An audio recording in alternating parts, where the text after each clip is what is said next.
Ayan, magandang araw po mga kamatik, mga kalingap at mga katuwang. So ito po, pag-usapan po natin ngayon ang mga ilang araw nang nagiging issue at naging debate na rin at naging botohan kung yes or no. Ito po yung patungkol sa kahilingan ni Ate Maylin. At yun pong kahilingan ni Ate Maylin kay Kuya Bal ay itong sana mabigyan siya ng tricycle para po sa pangkabuhayan nila. So ito po mapapanood po natin dito ng konti yung kinuha kong video sa ano ni Kuya Bal. Credit po natin yan kay Kuya Bal Santos Matubang na YouTube channel. So meron po dito yung video clips na to ay ito po yung pagpunta ni Kuya Bal sa bahay ni Ate Maylin at ito po sasabihin niya dito kung ano na yung kanyang desisyon patungkol doon nga po sa kahilingan na tricycle at kung ano yung final ano yung desisyon at kung paano siya nagdesisyon, kung sino ang nagdesisyon. Ayan, at syempre iyan po hiningi niya yung mga advice at yun nga po dahil nga po dun every time na yung nagkaroon siya ng live streaming at yun po meron siyang ano doon, yes or no, ayan, botohan po. So bali ito po yung video na pagpunta ni Kuya Bal sa bahay ni Ate Maylin at ito po yung pagpapaliwanag niya kung ano yung naging kanyang desisyon. Yan po siya, panoorin po natin. Iba't iba kasi ang ano, no, dahilan, o. Ngayon, para at least alam niyo po ano yung mga dahilan. At kung si Kalinga Prab nga, ayaw na rin sana mag-vlog sa inyo. At dami mga komento na wag nang ibas, wag nang i-vlog sila Maylin. Total, malaki na naitulong, marami na naibigay dyan. Sa iba naman. Ngayon, pumunta ako dito kasi inilapit ko rin sa aking mga kasamahan itong tricycle nga na pwedeng magamit niyo sa paghanap buhay. Sabi ko, kahit last chance na lang, mabigyan natin ng sila motor, tricycle. Para po may masimulan po kayo. Para may masimulan, di ba? Tama naman yun eh. Para po mapalago din namin. Kasi yung mga anak mo, at ito nga, kumuha ako ng mga opinion sa mga kasamahan natin, mga reactors, mga viewers tungkol doon. Ayon sa voting natin, ayon sa mga judges na natin, no, na pinili.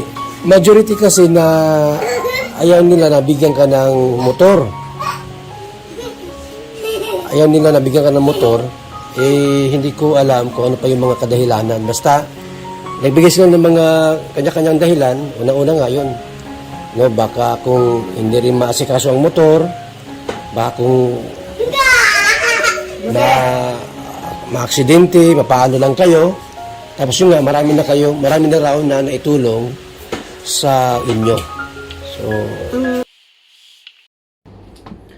So yan po mga kamatik at mga kalingap at mga katuwang. Ayan, at iyan na po, sinabi na ni Kuya Bal kay Ate Maylin ang kanyang desisyon. At yun, ito po ay hindi kagustuhan ni Kuya Bal. At syempre, bago siya nagdesisyon po ay humingi siya ng opinion sa iba't ibang mga kasamahan, lalo na yung mga kalingap partners niya dyan at ang mga team kalingap at ang kuos. Ayan, nandiyan po yung kuos. At syempre, humingi po si Kuya Bal ng opinion sa kanya sa mga sumusuporta po sa kalingap.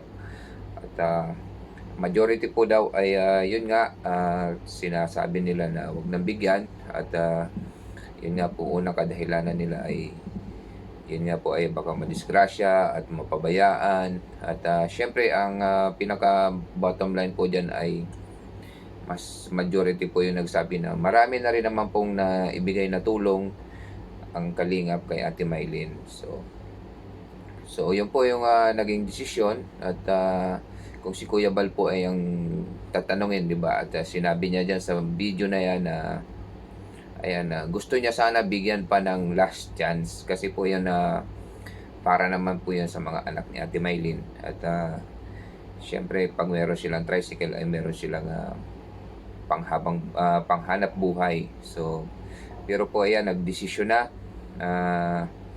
nagdesisyon na po si Kuya Bal at ang mga kalingap at hindi lang po yung mga sponsor kundi po yung mga manonood sumusuporta kay Kuya Bal. Yun po ang kanilang mga opinion na huwag nang bigyan ng tricycle. So, ayan po, malungkot man pero yun po ang desisyon ng karamihan at yun na rin po ang desisyon ni Kuya Bal at suportahan lang po natin si Kuya Bal at ayan, malay natin sa iba mayroon siya na naman maibibigay kasi yun nga po, hindi niya mabibigyan na ng tricycle. Siyempre sa iba mapupunta yung kung meron man mas may nangangailangan. So support po tayo kay Kuya Bal at yan, dire-diretso lang tayo, huwag mag-skip ng ads at yan po yung mga malaking tulong na ano ni Kuya Bal, pang suporta sa kanyang mga tinutulungan. Sa simpleng panonood po ng ads at hindi pag-skip, malaking tulong po yun sa kanya. So, paano hanggang sa muli po, maraming salamat. Shoutout ko muna sa Idol JCTV, Ma'am Shikarable at lahat po ng Team Katuwang. Ayan.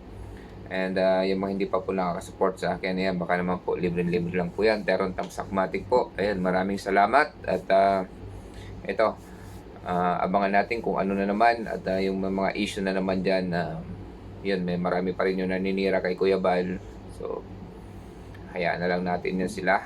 At nagpapapansin lang yung mga yan. So, paano hanggang dito na lang. Maraming salamat. God bless us all po. And bye-bye.